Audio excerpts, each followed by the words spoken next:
Be ready. 10 seconds to go.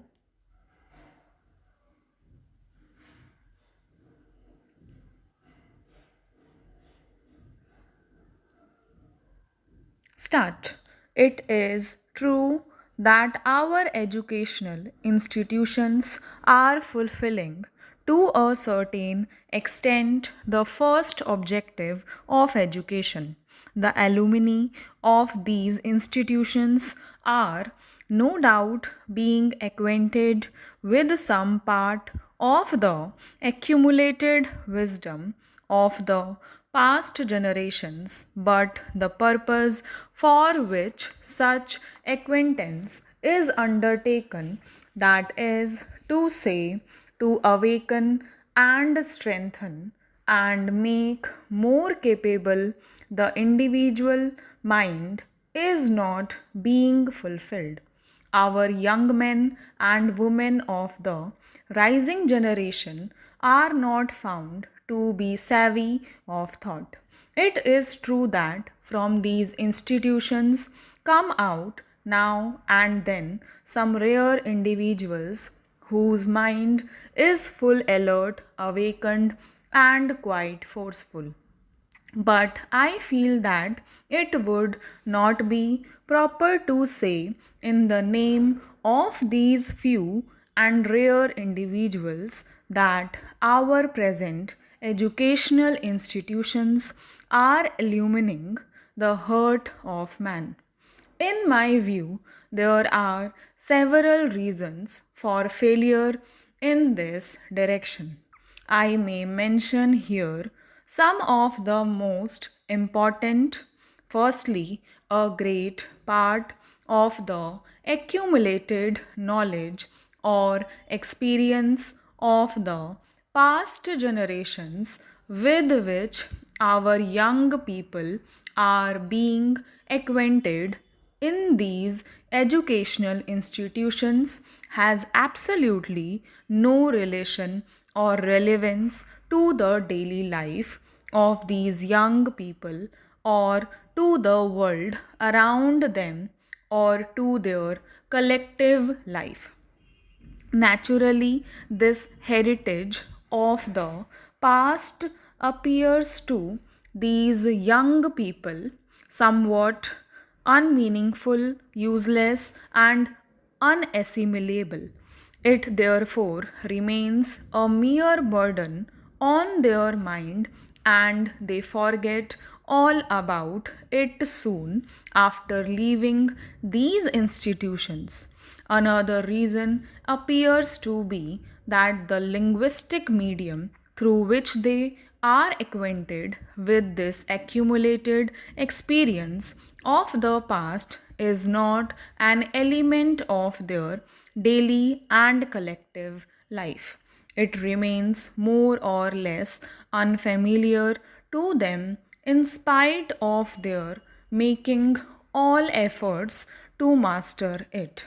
It is therefore quite natural that this heritage of ideas, instead of being a torch to light the lamp of their mind, has become a sort of absorbent which soaks up even the oil of that lamp. Whereas this heritage of the past should have been a lever increasing a thousandfold the capacity of the individual mind, it is in fact a sort of growing sore, rendering the latter quite impotent and ineffective. But the story does not end here. Our educational institutions are doing almost nothing to realize the other important objective of education. Our students earn hardly for themselves after education. Even this is not all.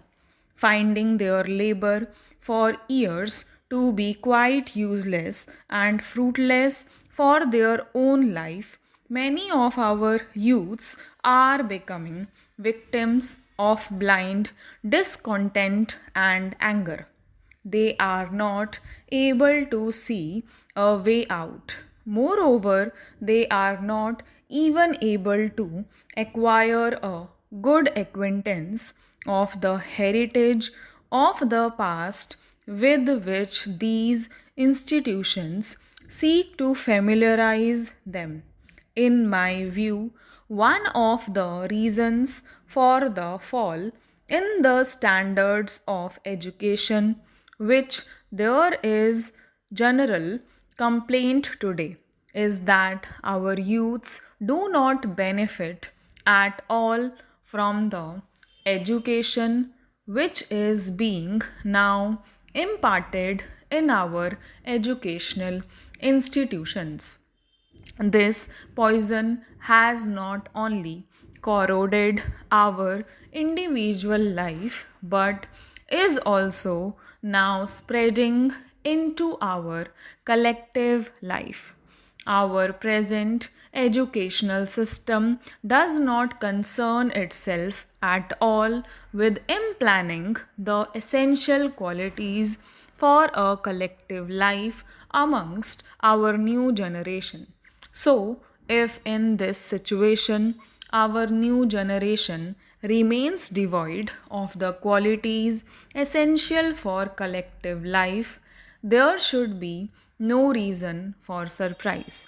Indeed, it appears to me that our present educational system does not at all seem to concern itself with the development of those qualities in our youth which are essential for a good collective life. Our present educational system is thus as unbalanced and ill formed as would appear to be a man with a protruding body and skinny feet and legs.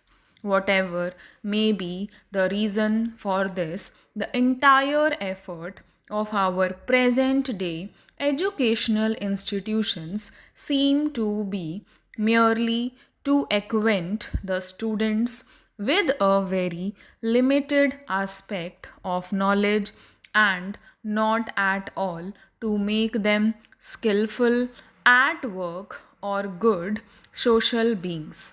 I therefore believe that amongst other efforts necessary in this system, it is also necessary to establish a balance in its objectives. We in this country must decide as to how many scholars and skilled workers we require for our country. It is quite evident that for every age and for every country, both scholars and workers are necessary. But in the circumstances in which our country is placed today, we are in need of a larger number of skilled workers as compared to more scholars. We have to expand our economic production as early as possible so as to meet the needs of the millions of our countrymen. I may also add that amongst the conditions that have to be fulfilled for expanding production are a fairly good standard of health of our people and familiarity with modern economic and industrial organization and process. We have to work right now to realize these three objectives as mentioned earlier. Stop.